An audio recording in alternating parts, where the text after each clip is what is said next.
Assalamu alaikum, everyone. Yes, we're really revisiting this topic. I thought I did the last thing I'd have to do on this, but alas, here we are. Although I must say that this will be quite an anomaly in the long list of refutations I've done since our crew of stooges aren't completely out of pocket. You guys have been nagging me ad nauseum to respond to this, some even suggesting that it is an indirect response to my video on the topic. If it is, then I'm more than disappointed because David once again peddles the dolls argument despite me completely annihilating it. No, he doesn't go over any of the criticisms for that. Instead, he spends about 18 minutes with his sidekick al-Fadi, telling him that the hadith as they are presented on Sunnah.com are mistranslated and give a false impression that Aisha reached puberty. Now I'm confused, everyone. It looked like we had good evidence that Aisha had reached puberty. She had started menstruating when she was taken to Muhammad to consummate the marriage, and there are Muslims around the world who use this hadith to show that Aisha had, in fact, reached puberty. But I look at a different translation of the exact same hadith, and it doesn't say one word about Aisha menstruating. So now I'm just confused. I don't know who to believe here. Now, correct me if I'm wrong, but you know Arabic, don't you? Well, the last I checked, yes. Well, this is some great timing. They do sort of have a point for one of the hadith. Kinda. But as you'll see as this video progresses, they're going to wish they never did this. Without further ado, let's give them the time to speak that we all know they don't deserve. Your concern is that the English is saying something that you're suspecting the Arabic is not, and that's the focus on puberty. Yeah, we're getting two different translations. One says she menstruated, the other doesn't say anything about menstruating. So I was hoping you could confirm what Muslims are telling us, that she had, in fact, reached the time of menstruation, and show us that in the Arabic. Unfortunately, David, your suspicion is correct, and there is no word here in Arabic that denotes the age of puberty or reaching puberty or even anything remotely close to that. Wow.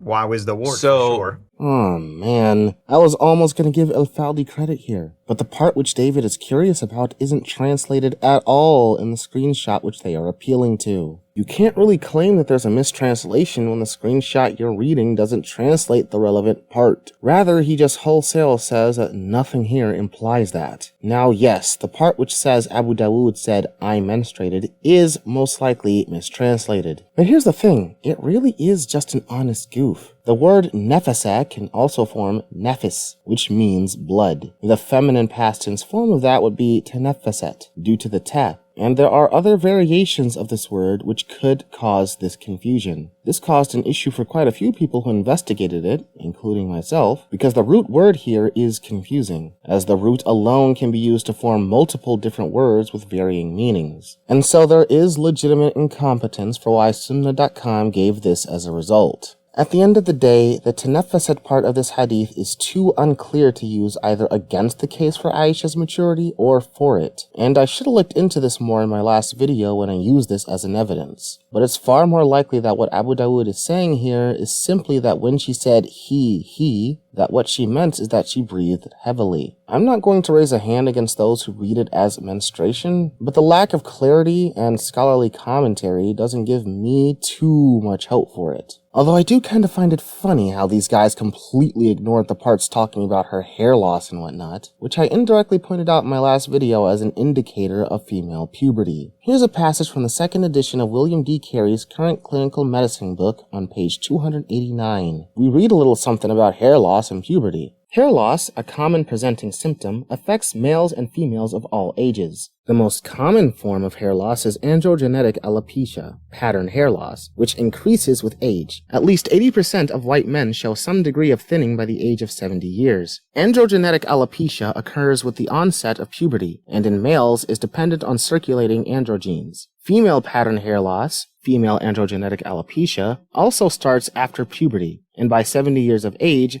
36% of women have some degree of hair loss. The role of androgens in female pattern hair loss still remains uncertain. So aside from the hair loss issue and blatantly missing the mistranslated text, al-Fadi wouldn't necessarily be wrong on this part. So, mashallah, not everybody's incompetent all the time. Even the most dim-witted people have their moments of not as dimness. So far, so good?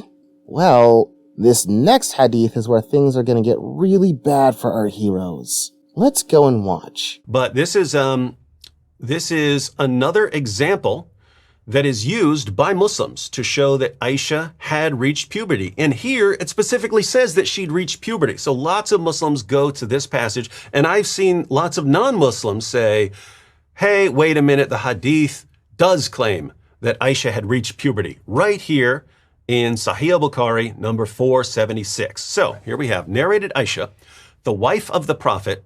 I had seen my parents following Islam since I attained the age of puberty. So, since she reached the age of puberty, she's seen her parents following Islam. We have an idea of when her parents started following Islam. So Aisha must have reached puberty well before her marriage was consummated with Muhammad. And so some conclude that she must have therefore been much older. She must have been 16 or 18 or 21 by the time Muhammad consummated the marriage with her. So, pause. While someone could argue, based on the narration alone, that she was much older at the time of narrating this, that doesn't mean that she was much older than 9 years old when she consummated with the Prophet. If anyone wants to argue that, Muslim or non-Muslim, you are wrong. Here, if it really says that she'd reached puberty, this will contradict some of the other hadiths that say she hadn't. There are no hadith which says she hadn't. But at least Muslims would have a good case for saying that she'd reached puberty if this is in fact what it says in the Arabic. So could you break down the Arabic where it clearly says right here that she had reached puberty? There is no word in the Arabic at all denoting puberty. My suspicion is like they took a word here, aqil, meaning recall, or as far as I can remember, and somehow they're connecting this to puberty. That's my only suspicion here. So this in the Arabic, it doesn't say puberty. It does not. You're saying they're interpreting something else to mean puberty for this. That's right, exactly. Okay, so you're saying that means something when I could recall. That's pretty much. I mean, it has to do with the word aql, meaning brain, memory. So they're either thinking of it as far as I can recall, or when I started it to remember things. Somehow they're making a connection here to that. And there's no connection, right? There's no connection between saying, hey, from the age I could recall things, and saying, oh, that's puberty. As if when you reach puberty, that's when you start being able to remember things, right? Unless there is a different science that they're following. I'm Some not weird aware of stuff. anything like unless that. Unless you reach puberty and then you got a head injury, forgot everything, and then all of a sudden, right then, you started remembering things. This is where the fun begins. There's an even more simple reason why this is bogus, but I'm going to save that point for later. For now, guys, just take a look at the following sources on the base of this word. From the Almaany English-Arabic Dictionary, intelligent, brain thinking process, conscious awareness, full age, good judgment, grasping, legal age. Well, based on this rudimentary definition, the word aql refers to someone's intelligence and comprehension. But let's keep going. From Dictionary of Quran by M.G. Farid, page 286, we find, he has become or became aqil, i.e. intelligent. Aqal al-ghulamu, the boy reached the age of puberty. Aqala. Aqala. And from Lane's Lexicon, some say that it is an innate property by which man is prepared to understand speech. The truth is, that is a spiritual light shed into the heart of the brain, whereby the soul acquires the instructive and speculative kinds of knowledge, and the commencement of its existence is on the occasion of the young's becoming in the fetal state, or rather of its quickening, after which it continues and increases until it becomes complete on the attainment of puberty, or until the attainment of 40 years. But fine, this may not be enough for most people, and it would be better if I showed some classical sources anyway. So let's hop on over to Raddul Muhtar, book 5, page 271. And if the child reaches the age of reasoning, What is intended is the pubescent child because the speech of this context is what comes after puberty. And in his 25-volume set explaining Sahih al-Bukhari, Badruddin al-Aini said, Aisha's statement, meaning, I don't know, i.e., I haven't found my parents since my age of reasoning, except following the religion of Islam. Since we've just established that the age of reasoning is puberty, then when Aisha says that she hadn't obtained the age of reasoning, she's referring to the age of puberty. So no, we are not about to read this as for as long as I could remember. It doesn't mean that prepubescent children don't remember things. It means that when a child attains this thing, they reach the age of puberty. That's it. All this other crap about how she would have had to suddenly begun to remember things at the age of puberty is nonsense. The word aql itself, even in its most bare-bone understanding, doesn't mean that. But you know, just for kicks and giggles, I'll humor you two regardless, 'cause why not? From CincinnatiChildren's.org, in a section dealing with cognitive health, we find, adolescence marks the beginning development of more complex thinking processes, also called formal logical operations. This time can include abstract thinking, the ability to form their own new ideas or questions. It can also include the ability to consider many points of view and compare or debate ideas or opinions. It can also include the ability to consider the process of thinking. Sounds like aql to me. Before I go, here are some honorable mentions from this video. A passage from an article by the Yaqeen Institute. This is Asadullah Ali Andalusi and Jonathan Brown. Jonathan Brown is a world-renowned Islamic scholar. And we have here them using this quotation from Sahih al-Bukhari.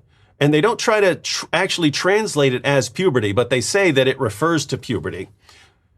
But look at what they say here. Narrated Aisha, I had seen my parents following Islam since I attained the age of reason. So not the age when I can remember things. It's the age when I've gained my reasoning ability. And they're saying that refers to the age of puberty. Not a day passed, but the Prophet visited us both in the mornings and evenings. So they're saying that in the Arabic, it refers to the age of reason. And they're saying that's puberty. I cannot be the only one who finds it amusing how he's reading an article which explicitly refutes his entire doll's argument and explains why the hadith refers to puberty, yet his only takeaway from this is that they don't translate it as puberty. Well, the picking and choosing is the crucial part there. But this is a good time to address the elephant in the room, an elephant so large that it single-handedly invalidates this entire video. I hope you Islamophobes are ready to have your childhood ruined. Are you ready, kids? Aye, aye, Captain! Aql doesn't mean remembrance. Nani?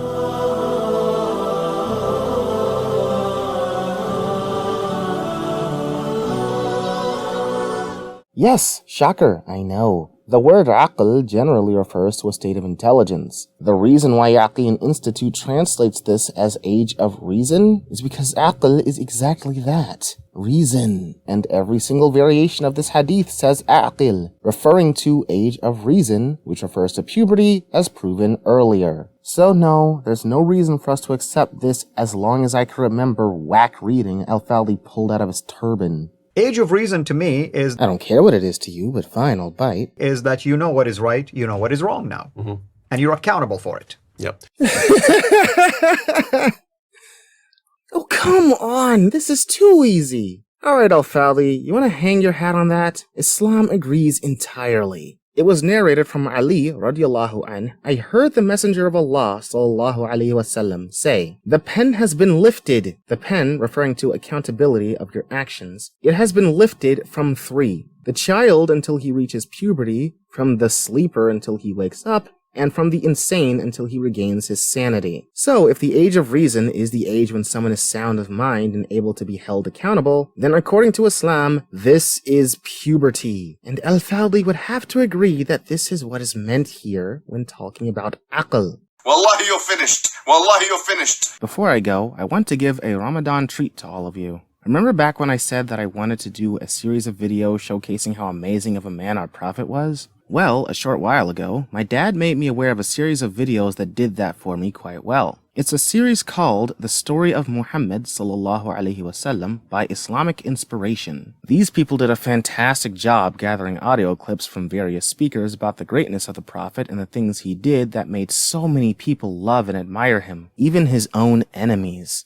I want to share this with you all, not just because it's Ramadan, but also because it's important for us to at least have a rudimentary idea of who our Prophet was. It's one thing to defend his honor by refuting garbage slander made against him when certain people claim that he raped a little girl, and that's all fine and good. But the best way to demonstrate his honor is to just let history speak for itself. Most people who defend or attack the Prophet barely know him at all, and his opponents specifically only know the few things they Googled in order to confirm their bias against him or the few things they watched from David Wood and his lackeys. But even that is a drop in the bucket of this man's life and legacy. So if you really want to learn about the Prophet's life in its entirety, then learn it in its entirety. And a good way to start would be through this playlist. It only has 2 videos so far, but inshallah, more are coming soon. Alright, I'm done here. Final remarks. Al-Fadi is fake, David's an embarrassment to Bani Adam, stay away from both of them. Assalamu alaikum. You know Arabic, don't you? Well, the last I checked, yes. Well, I am this an is Arab. some great timing because I was